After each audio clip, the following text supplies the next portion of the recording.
Hi, I'm Mark Thorburn and welcome back to Tuts Plus Introduction to Sony Vegas Pro. A non-linear editing system will allow you to construct film projects in a non-linear way.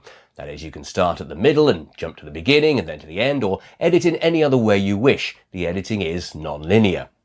The creative freedom that non-linear editing software gives us is something that our colleagues from the pre-computer age could only ever have dreamt of. But like all tools, it won't do the work for you.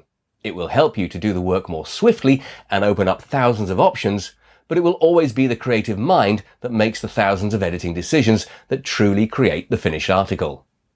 With all of that in mind, choosing the best system for you should be a very personal choice, and what works best for someone else may not work best for you. Sony Vegas Pro will do what all non-linear editors will do, and in my experience, it does it very well and intuitively. Operating creative software becomes a rhythm, and if you do it effectively, you're hardly aware of the many technical decisions that you're making as you open up the various parts of the program.